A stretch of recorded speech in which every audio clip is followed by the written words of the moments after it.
Cheers, Rockets fans. Welcome to The Locker Line, an exclusive podcast from the home of the Rockets. Whoa! Sports Talk 790. Rockets! The Locker Line is proudly served to you by Carbox Clutch City Lager. It is good! Oh, yeah? Red Nation, get ready. Get ready. The Locker Line starts now. Welcome aboard.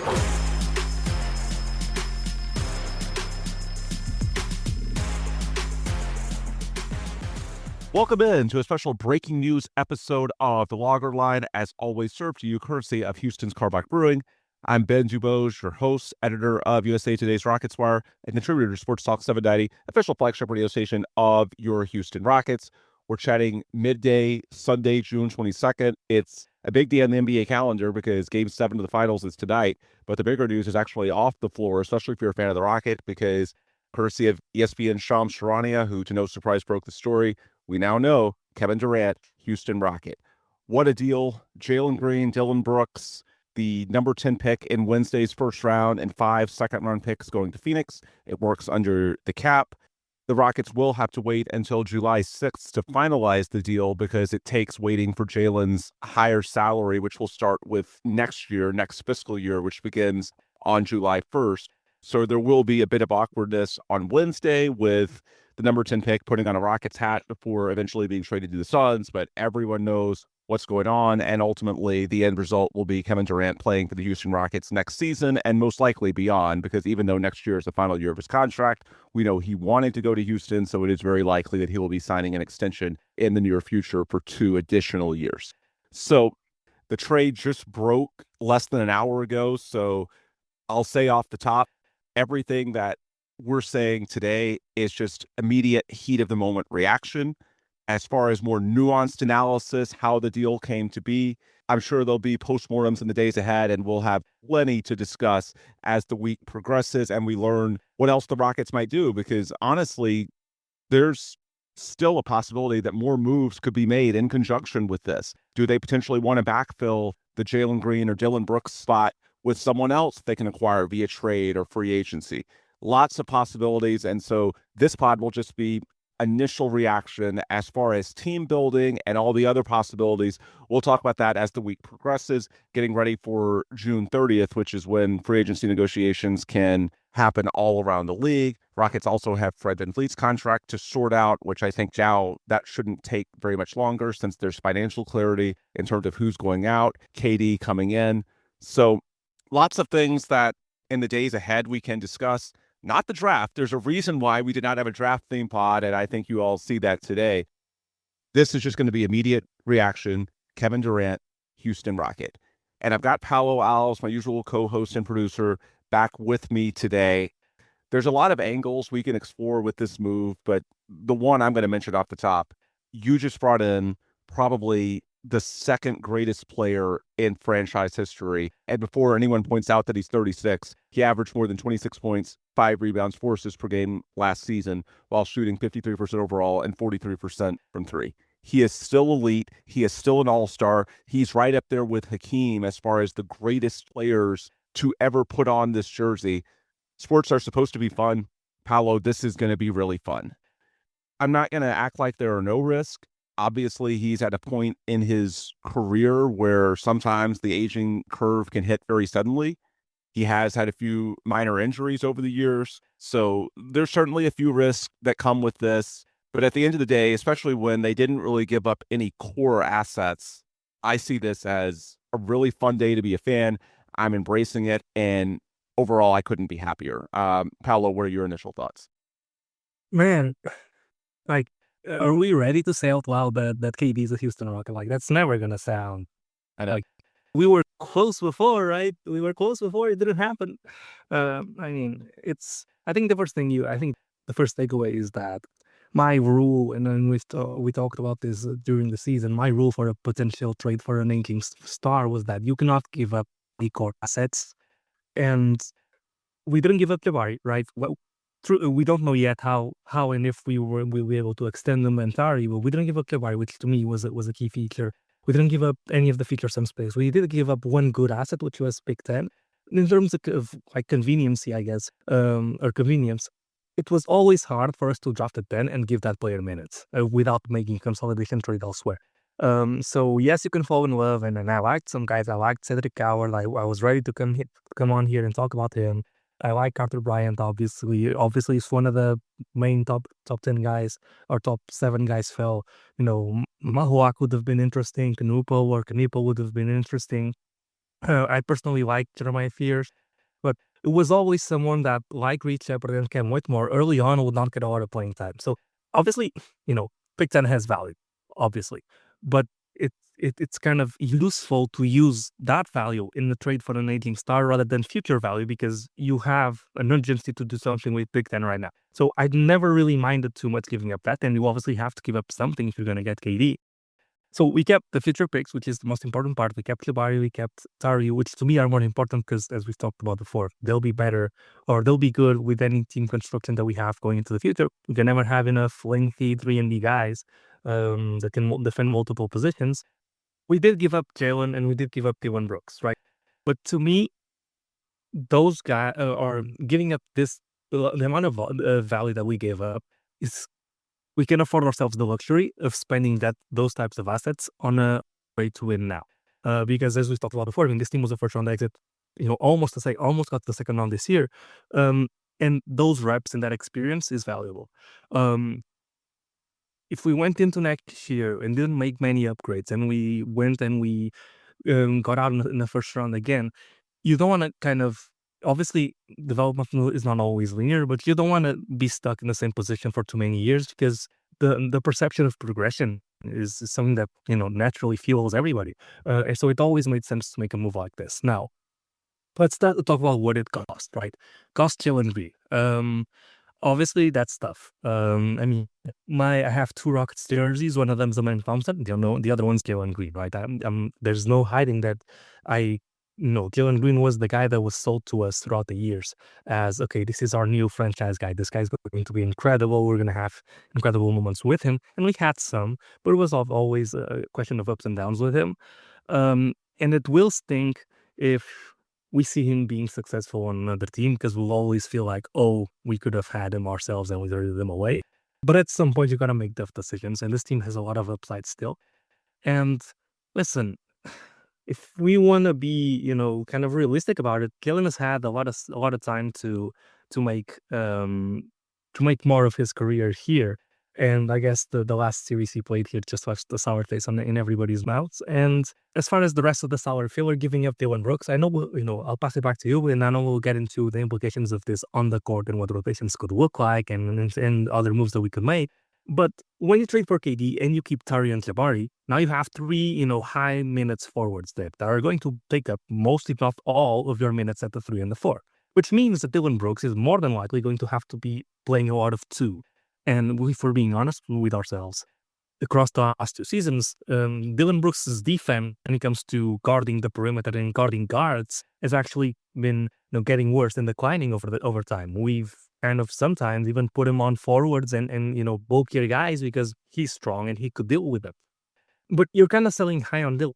I think it's very unlikely that Dillon has another season shooting near 40% from 3. And I don't think his defense is going to get better. I think he's 30 years old. It's not going to get better. And we will be moving him into a position that kind of exacerbates his weaknesses or what are going to be his weaknesses as we move forward.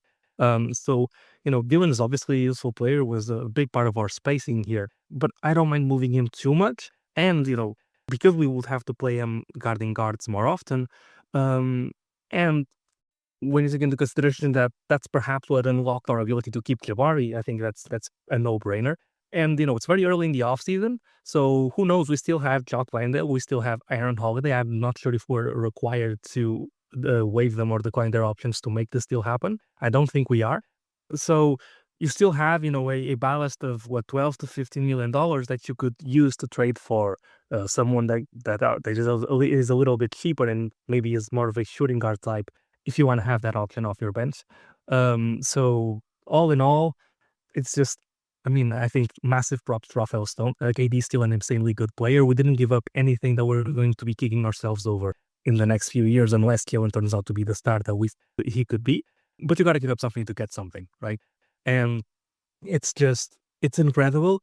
And without going into another Rafael Stone kind of rant here, uh, if you listen to reports, they started off by asking the same or a package similar to what they paid for KD initially. We're never going to get that, but that was the initial ask. The equivalent would have been, Reed Shepard, Cam Whitmore, Jabari Smith, Jalen Green, and their picks back. And Rafael made his offer, stuck to his guns, read the market perfectly, and saw, hey, nobody's going to offer more than we are. And so I'm not going to up my offer. I'm not going to negotiate against myself. My offer stays the same. I imagine that the offer increased maybe via those second round picks, right? Because I doubt he offered first 5 second round picks in the beginning. But he always offered assets that are pretty inconsequential. They have value, but when we're talking about a deal this massive, are pretty inconsequential. And he stuck to his guns, and he got KD at a price that everybody is going to say was a steal, right? Now, moving forward, we can talk about trades, we can talk about the rotation, but just gotta pray that KD stays healthy and that he can be our tip of the spear that we hoped Jalen Green could have been to the playoffs next season. Yeah, and one thing I'll say about Jalen is that he had 4 years here, and we know what he did late in his third year. And I'm not going to say that he regressed in year 4. That would be way too reactionary based on the playoffs. But he didn't take the clear step forward that a lot of us had hoped last offseason. We thought he had all put it together in that run he had in March of 2024. And it wasn't like he suddenly became, who he was before that, but it wasn't the sustained leap that you would want to see. He had every opportunity, including in the playoffs, to be the tip of the spear scorer for a team, who had an elite defense and just needed a mediocre offense, and he couldn't get it done. And while it would still be premature to say that his career arc has been written, at the same time, he's had more of a runway than anyone else. So I can understand the Rockets, not that you would want to get rid of him under all circumstances, but look, you've got to give up something of value to bring in Kevin Durant. And Jalen's had the most opportunities, and to this point, I'm not going to say he's failed, but he hasn't taken advantage of them to the extent that I think the Rockets had hoped. And so when it comes to who's going to be in the deal, I think that's a big part of their thinking. As far as how it came to be, so I had written before in Rockets Wire, the 2 primary financial pathways were Jalen, pick 10, and Landale and Holiday, the expirings, or Dillon, Jabari, pick 10, and then the expirings. I think what ended up happening is that the Jalen path, and perhaps the Suns wanted Jalen, because I do think that Jalen, even if he's less likely to hit it, he does have a higher ceiling than Jabari. So I could see the Suns in their situation perhaps wanting to err on the side of upside. What I think may have happened is that the Suns initially wanted both Jalen and Jabari in these talks, and they wanted to get not just their 2025 pick, but one of 27 and 29. And the Rockets ended up meeting in the middle and including Dillon instead of Landale and Holiday, and the 5 second-round picks instead of another first. That's not a major compromise because second-round picks, and one of them is the number 59 Mr. Irrelevant pick in this year's draft, they're not very significant, but at least it's something. And I don't think the Suns wanted to quote unquote lose these negotiations. Look, the point in which I really thought this was going to get to the finish line, I had a conversation with someone inside the building last week who told me that he believed that if they got Kevin Durant on their terms, that they could win a title next season. And can and will are 2 very different things. So let's not get carried away here. But if you think your championship window is potentially opening, and as I've said for a month now, as long as these negotiations have been in progress, the reason the Rockets were intrigued by a KD pursuit as opposed to going after someone even bigger like Giannis is if they viewed KD as acquirable at such a price that their contending window would open sooner, but it wouldn't shut any faster. And I think ultimately that's where they are with this deal. You can contend as soon as next season. Look, the Thunder might win Game 7 tonight, or maybe they don't. But regardless, I think the Thunder in the playoffs have shown more cracks than a lot of us expected. This is going to be the 7th straight year with a different NBA champion. There is parity. And so when you take the foundation of a team that was 52-30, number 2 in the West, very young, so they're going to organically improve just with another year under their belts, another offseason to get better. And then you add in Kevin Durant in place of Jalen Green and Dillon Brooks. It's not unfathomable that this team could actually contend next year. And so when that was said to me, that Durant could actually make this team contend, that's their view as soon as next season, I expected this to get done, because if you truly believe that, and it's been over 30 years now since the Houston Rockets have won an NBA championship, you can't let someone like Dillon Brooks stand in your way, especially because as the team is currently constructed, Paolo, you made the point, and I think you're right in saying that this was probably a career shooting year for Dillon, excuse me. He hit almost 40% from three-point range. That's probably going to come down a little bit. But also just the way the team is built. Dillon's a forward with good defense. Even if it's declined a little bit, he's still a very good defender. Well, your two highest usage reserves are Tari Eason and Jabari Smith, both really good forward defenders. So in terms of backfilling the minutes, the fact that not only is Dillon a good player, but clearly upside limited at 29 years old, but your two most frequently used reserves play a very similar role and can easily step into many of those minutes. So Dillon was replaceable. As you mentioned, Paolo, you also preserve the optionality with still having Landale and Holiday and those team options on the books to potentially pursue other trade upgrades as the offseason progresses.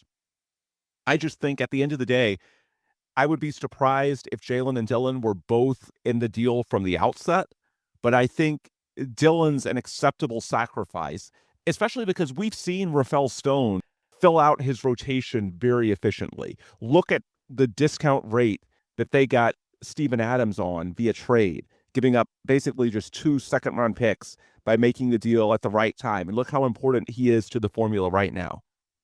They can replace Dillon Brooks. Maybe not fully, but you might can get 80% of the production for 50% of the cost, something like that. And I know Dillon was getting paid a little over $20 million a year, but they had to overpay at that time because the Rockets signed Dillon. It's the same reason why they overpaid Fred, because they were coming off 3 years in last place. Now they are a better team. I just think, be it internally with more minutes for Tari and or Jabari, or externally, if they look to sign a discounted name in free agency, if they look to make a trade, you can get a lot of what Dillon gives you for a reasonable asset cost, probably a lower financial cost. And so for those reasons, again, I don't think the Rockets totally held firm. I think there was probably some negotiating, but I just think once they made it clear that they believed Kevin Durant could take them to that next level, you can't let Dillon Brooks, all respect to him, but he's an upside limited player. You can't let that stand in your way when we're talking about Kevin freaking Durant, who's averaged 27 points per game the last 2 years on elite efficiency. By the way, let's talk about the injuries. 2 years ago, he played 75 of 82 games. Last year, he played 62, and really, he was playing almost all of them and just had the freak injury late in the year when the Suns were sort of playing out the string and in tank mode anyway. So knock on wood, his durability the last couple of years has actually been an asset. Hopefully that continues in Houston. But regardless, this is a playoff deal. As long as you can make sure he's ready to go come late April, your chances are much better now than they were before this trade. And you already had a team that was 52-30, number 2 in the West, and getting better. So I find it hard to argue in terms of what the Rockets gave up in this deal. It wasn't any of their premium assets. I know some have said, well, what if Giannis or someone like that comes available later? Okay, well, you didn't really give up any of your premium assets in this deal. I guess Jalen Green could still turn into one, but that's a bonus. You certainly don't expect it coming off of last season, and especially the way the playoffs went. So I don't think it really harms your future optionality at all. That goes back into what I was told about a KD trade, opening your window sooner, but not shutting it any faster. So if Giannis or someone else comes available later on, yeah, you can still be a player for him. This doesn't do anything to short circuit your window, your optionality moving forward. All this does is open your title window a little sooner. So I find it hard to argue with. I think, there's certainly some ways that they'll miss Jalen and Dillon, but you've got to give up something. The way I think the Rockets looked at this deal, tier one assets were off the table because Kevin's 36. He's going to turn 37 in September. So Amen and Şengün and the 27 and 29 Phoenix picks, those just weren't realistic. I think tier two assets, that'd be for different reasons. Jalen, Jabari, Tari, Reed. I think the Rockets knew they'd have to give up someone with upside. Otherwise, it just wouldn't be worth it to Phoenix. And Jalen probably made the most sense because he might have the most upside to the Suns. Yet his role in Houston is one that's largely being replaced by Kevin Durant as the primary scorer, the A1, the half-court option late in close games. So it made sense, I think, for both the Suns and the Rockets to settle on Jalen being the guy of that tier two grouping. I think there might have been a world where it was Jabari, but ultimately, the more I think about it, Jalen had to go. I think for both sides, I think there's more upside for Phoenix. I think for Houston, there's more role clarity moving forward. And Paolo, what I keep coming back to, it's Kevin freaking Durant, man. Like, how fun is this going to be? I know that's not even a real question, but if you're on the fence even a little bit, again, I just don't see anything that's crippling to long term. And the short term, you're a better team, and you add one of the 15 greatest players in NBA history. How can you not like this move, right?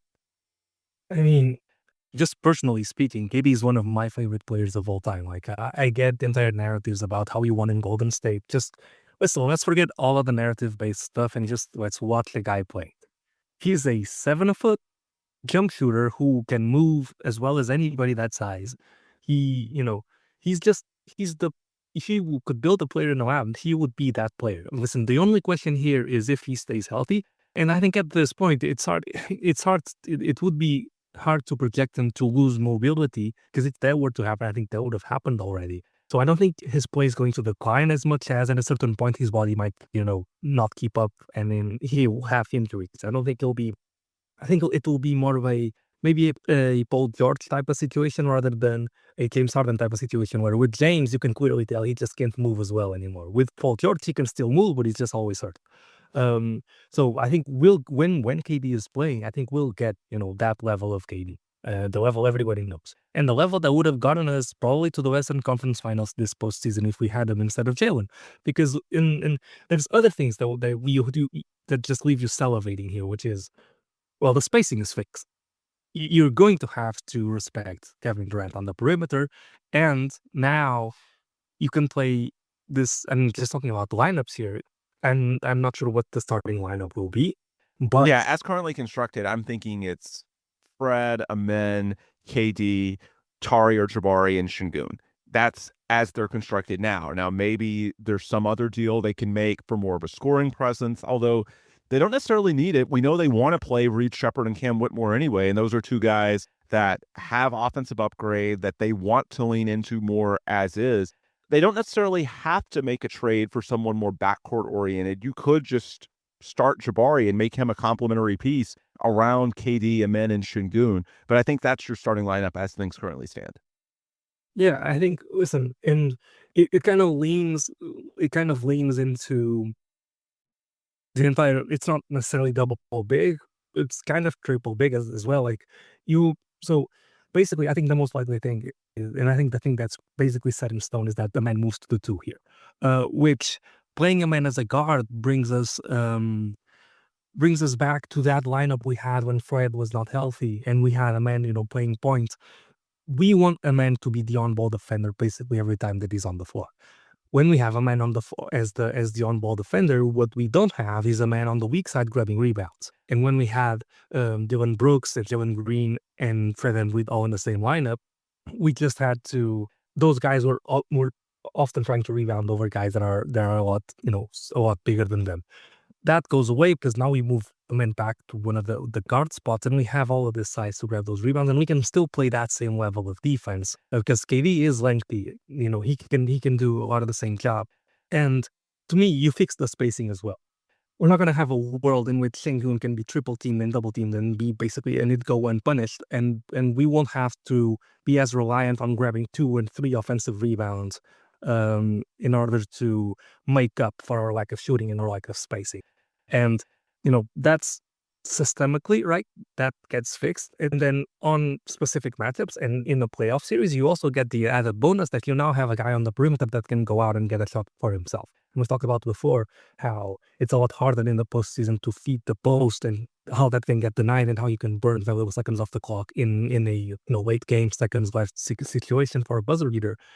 Now you have a guy that can take care of all of that. And then the other thing that to me is really enticing is, and obviously the value of this is relative, but I do think that Jabari has a lot to learn and will learn a lot from KD if we keep both by the end of the offseason. Jabari is already talking about how he wants a little bit more ball handling duties. He wants to be a little bit more of a scorer, and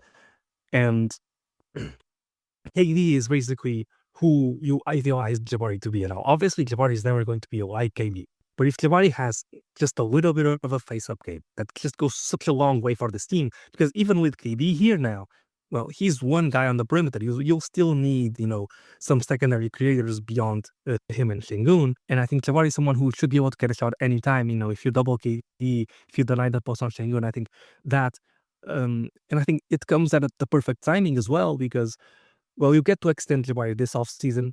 Worst case scenario, you get to extend him next offseason, right? Even if he does make that jump, or if he is going to make that jump, that's going to take some time. And so you're probably going to pay him before he takes that jump, which is another added bonus, which you'll probably get a guy that's going to be better than what you paid him to be when you agree to the extension. Now, we obviously don't know how extension talks are going. But to me, having those guys together in the gym every single day, because one thing's working out in the off season and that sort of stuff.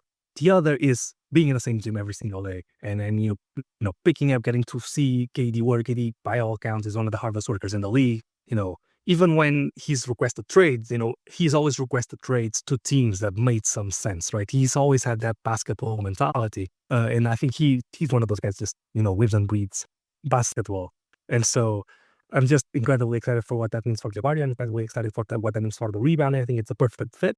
And then once again, yes, KD is on the older side, right? And or he's straight up old, but you didn't give you gave up assets that, as you said, I think the way you put it was really beautiful, which is you opened your contending window earlier, but you didn't make it shut any sooner than it had to, because you still have the assets to go out and make a competitive offer for someone like Giannis if he comes up, or Booker in the year when he inevitably asks out of Phoenix. So you kept all of your options open. You can still make, you still have a little bit of a salary left over that you can go and make another, kind of roster composition move, right? You probably need a shooting guard. I'll throw out a name. I think going for a guy like Dante DiVincenzo would be perfect just because of the type of money that he's making, the type of shooting, and the type of player that he is. I think he might be gettable for a decently cheap price. So she's just one example. The Utah Jazz obviously have a ton of good role player type players that he's going to go after. I don't think the Rockets are done quite yet. And I don't really mind not picking this draft. I know there were some gems there, but nobody that I'm just stuck thinking, hey, I wish we got that guy. I think KD is going to help develop this team. It's going to help this team be better right now. And he didn't cost an arm and a leg. And it's just going to be so goddamn exciting to watch him in a Rockets jersey. You look at the edits online, it kind of feels like it was meant to be. Like, it's just, obviously he could have come here earlier. He decided not to, but he's finally here. And just, I think I'm what a day, right? You get KD, you get the KD trade, you get the finals here, in a few hours. Just an incredible basketball day and a perfect time for us to bring the pod back as well. Yeah, absolutely. Thrilled to have the two-man pod back, and boy, amazing timing on this Sunday, June 22nd. I should have mentioned when talking about the tiers, the number 10 pick counts as a tier 2 asset as well. So if you're not giving up, even at 36 years old, Kevin Durant is still Kevin Durant. you're probably not going to get it done with just one tier 2 asset. So it's Jalen and the number 10 pick. So let's not act like it's nothing. But this is a situation where the Rockets had a surplus. I talked about surplus in terms of, defense at the forward spots being one reason you could lose Dillon Brooks, just slide up Jabari Smith or Tari Eason. But just from a team building perspective, look, you have these 7 first-round picks from the last 4 draft cycles. You're set up well into the future. You still have the 27 and 29 Phoenix pick. You got the 27 Brooklyn swap. You've got the 29 Dallas pick. So you've got a ton of young players as is. You've got future optionality with picks, be it for trades or for just filling out your roster with cheap role players as it gets more expensive. So yeah, you could do a 2-for-1 type deal and still be more than okay in the long run in terms of the amount of guys. That's why it matters having the young core that the Rockets have and the totality of it, because it allows you to deal from, a position of strength, and that you can do a deal like this. And even if Kevin ages faster than we would like, it still shouldn't be a major concern for the Rockets in the long run. It wouldn't be a major hit. Now, it would be a letdown, sure, if Kevin isn't what we think and hope he will be, but I don't think it's anything crippling. And the more I think about this, and Paolo, I'm curious your perspective, I would actually be intrigued to just stay the course and preserve the optionality to do a bigger deal at the trade deadline. Because we can talk about Landale and Aaron Holiday and these expirings and the things you might can do in the next week, but I don't know that anyone you could get would have more upside than Reed Shepherd or Cam Whitmore.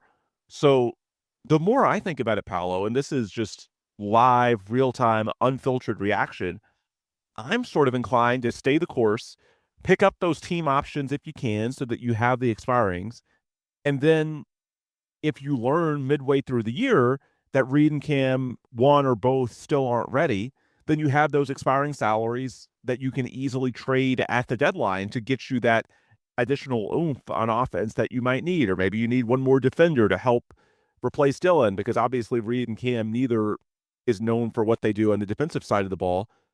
But when I look at how this team is constructed, the more I think about it, I would be inclined to stay the course, give Reed and Cam an opportunity early in the year, and then if it's not working out, make sure you have a few expiring salaries that you can use at the trade deadline. To me, that almost makes more sense than going out and getting another rotation player now that would block Reed or Cam for minutes. Does that make sense to you? Yeah, that makes total sense. Obviously we're talking about this, off the cuff, like the deal just happened. But yeah, I'm with you. I guess it would depend on what type of value you can get, right? If because obviously off season there's going to be a lot of blockbuster deals, I would guess. Sometimes when those deals happen, stuff gets used as salary filler that they shouldn't be salary filler, but it's it's kind of like Dillon Brooks. Like Dillon Brooks is kind of used as salary filler, but he would be worth something by himself in a subsequent trade, right? A situation like that could happen where, let's imagine, Phoenix, the Dundee DiVincenzo scenario that I presented. Let's say they're trading, Gobert and him, or Randall and him for a bigger player. He can be thrown in as more of a filler player because they don't want to give up the McDaniels. I don't know if it's Jalen or Jalen, whatever, which one is on the Wolves, and they throw in DiVincenzo, and then the third team kind of doesn't really need him, and so they move him for a cheaper price just to get done with it sooner. If something like that pops up, yes. But if not, I'm with you.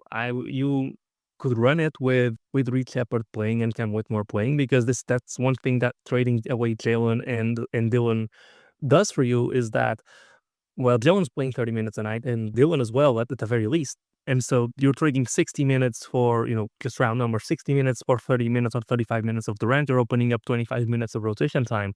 Going to give some of that to Jabari, but, obviously you're going to have those minutes that have to be filled. And, I think we're at a point where we've proven that we can make the playoffs comfortably, especially with the KD trade. I mean, knock on wood, hopefully nothing bad happens.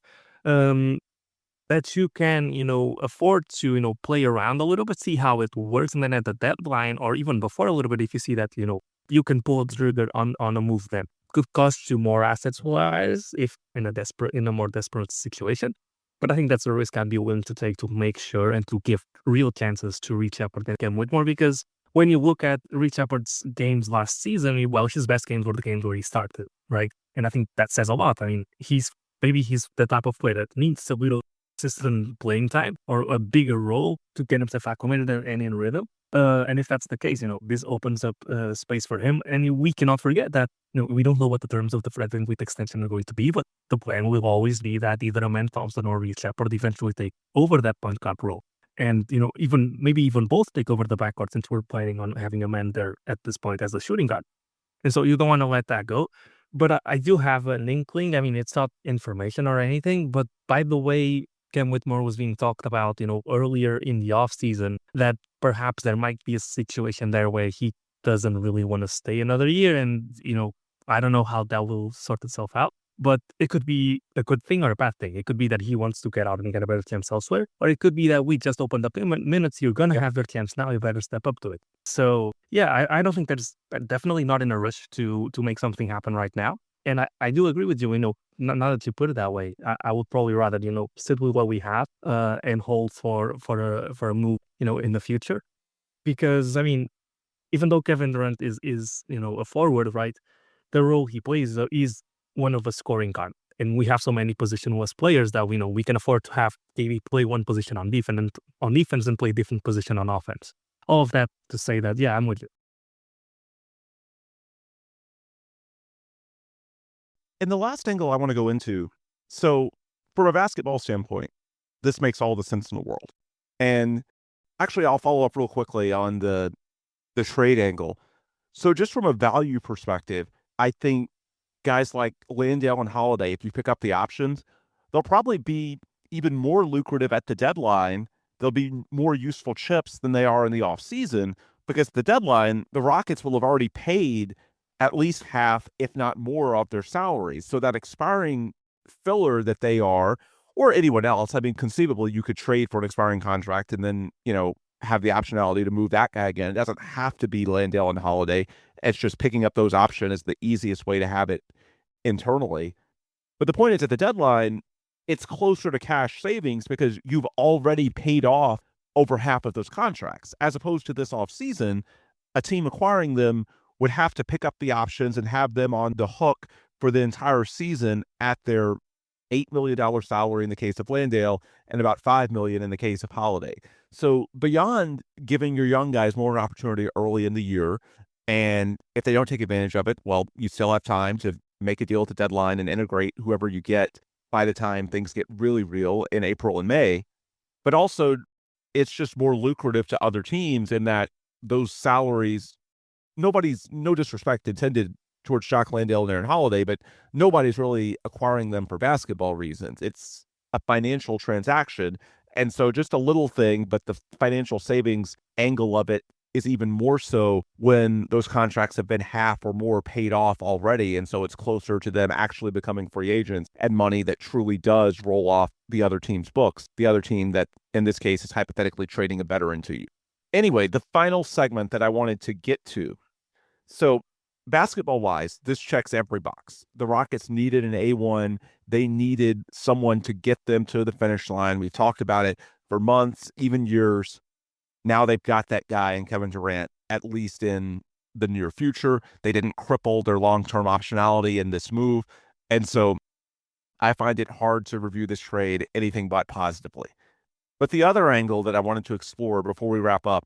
So Kevin Durant's first interview, he was actually on stage at Fanatics Fest in New York when the trade broke, and there were a few hundred fans in close proximity. So it was a bit of a scene. He smiled, acted a little bit shocked. Of course, he had some inkling that it was coming. I don't think he necessarily knew that it would leak when he was on stage, but Shams is the man. He's not going to wait for you to get off stage.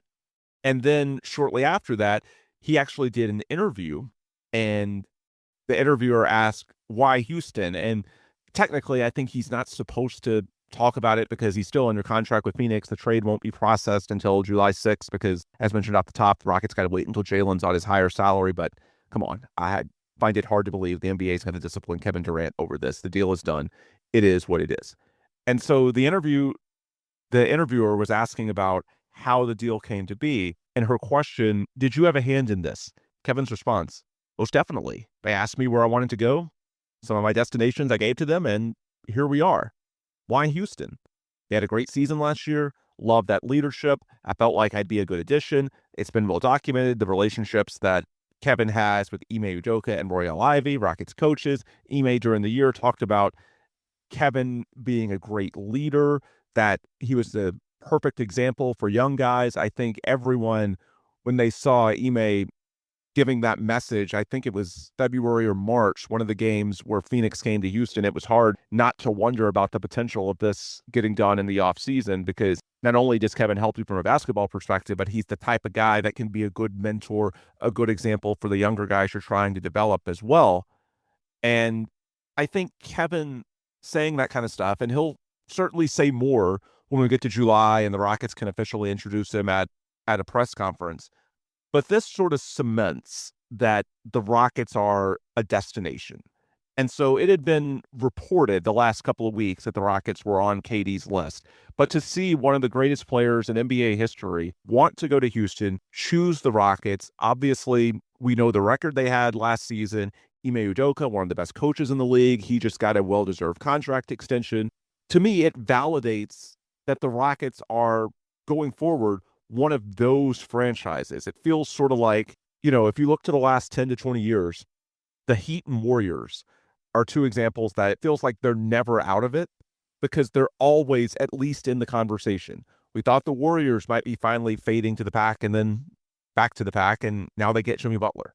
The Heat were a finalist for Kevin Durant.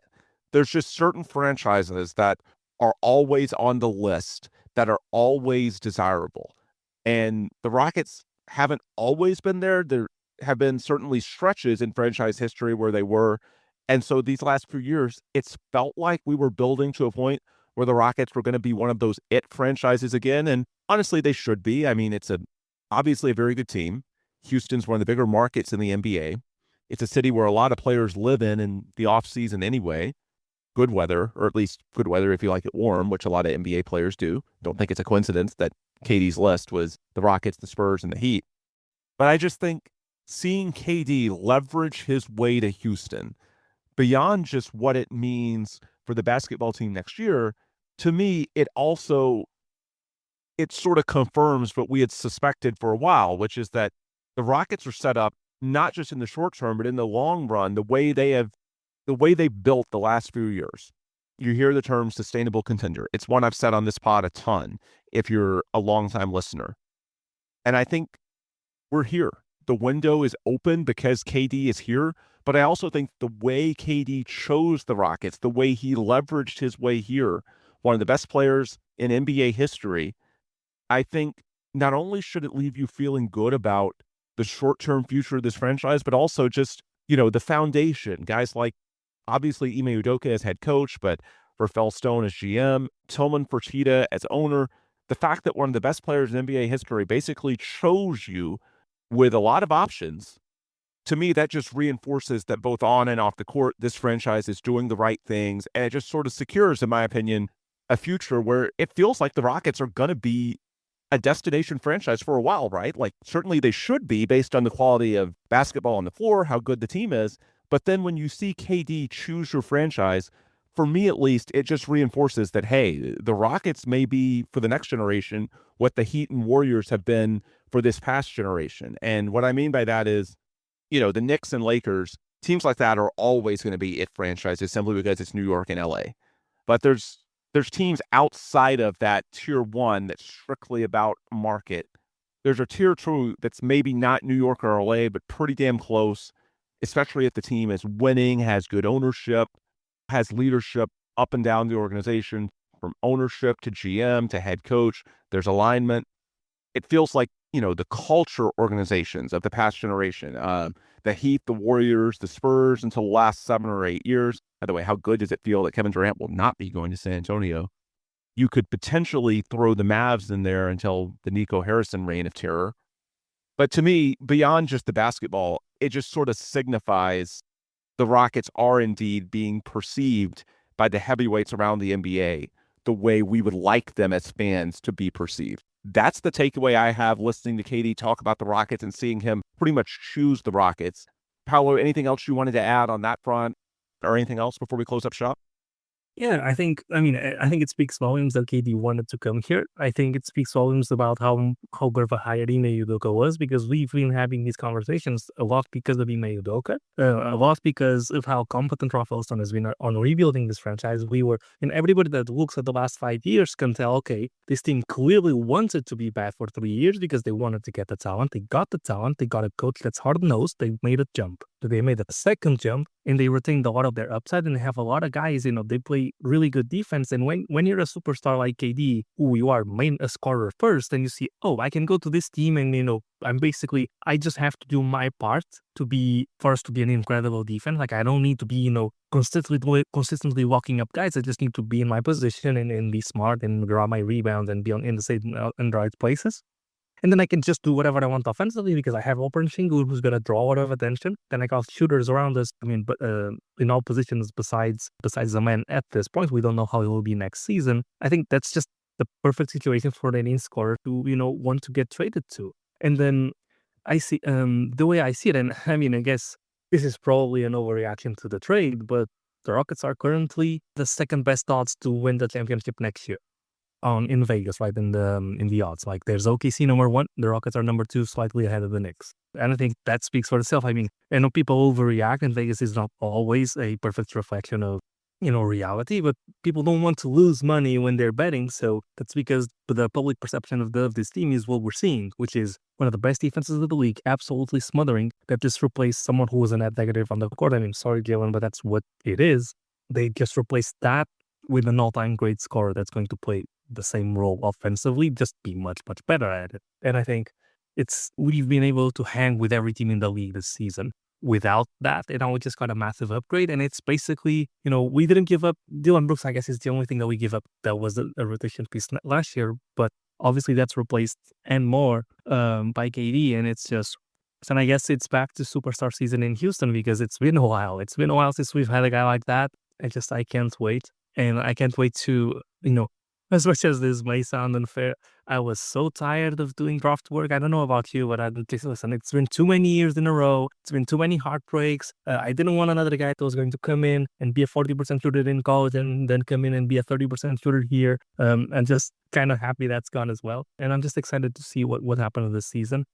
With KD, man, him wanting to come here definitely means something. And it definitely goes to show that you do things right. And the process the Rockets went through was doing things right. If you sit patient and you're competent, the way Rafael Stone has been, you can get your franchise to a good spot. And this also goes to show that, people were saying, oh, anybody could have made the picks that Rafael Stone has made. Oh, everybody could sell the assets the way Rafael Stone has done. This goes to show you that he's shown to be a good seller, a good drafter, and you cannot tell me this is not good value on a trade for KD. Compared to what everybody was reporting up to a month ago, the Rockets got, this is a buying trade. This is a win-now trade. It was a surgical acquisition. Like, this is like the type of guy we want and we need, and we didn't pay a really huge premium on him because we positioned ourselves in the negotiations in a way that we were not the desperate side Phoenix was, and that's why they got so little value for him.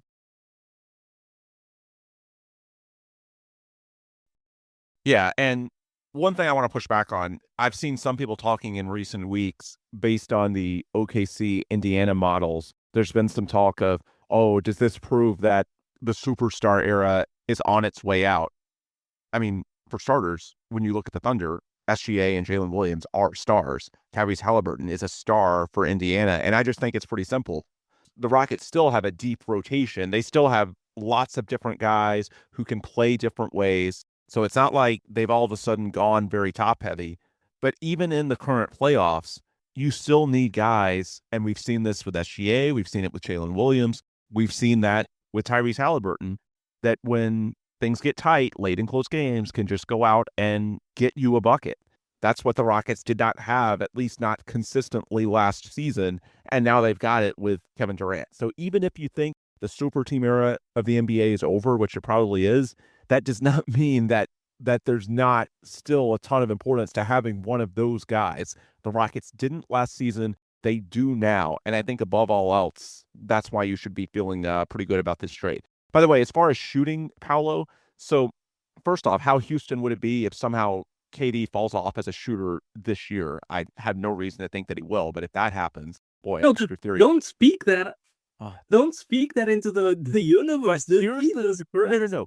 No, but the optimistic take on it, Paolo. So did you see the story last week that the Rockets are changing out the seats at Toyota Center?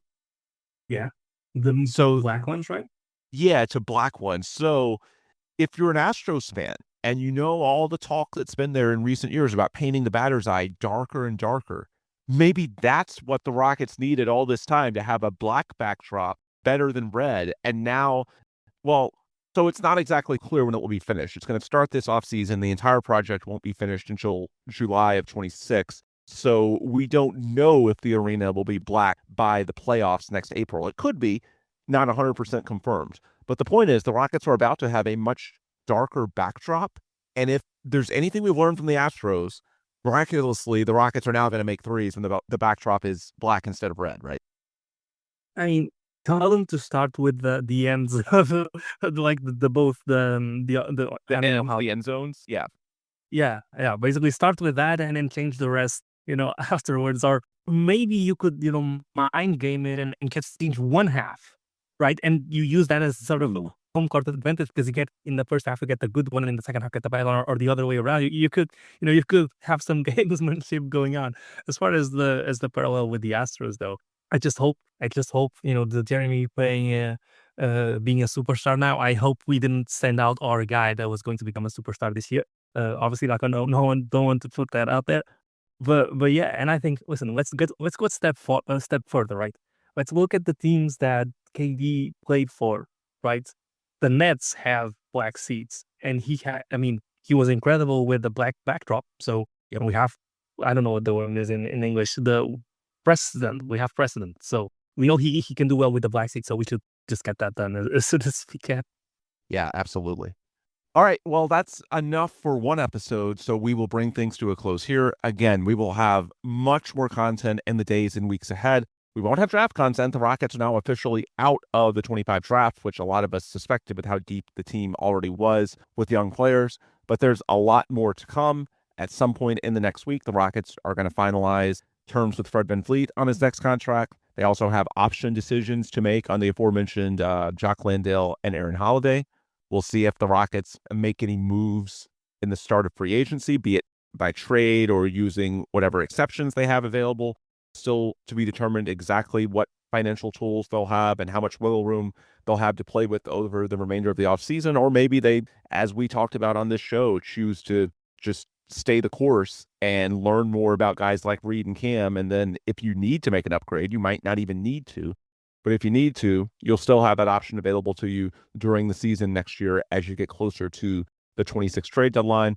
And then, of course, in early July, we'll have the press conference with Kevin Durant, and we'll get to learn even more about what the thought process was for KD and his team. And we'll see what happens.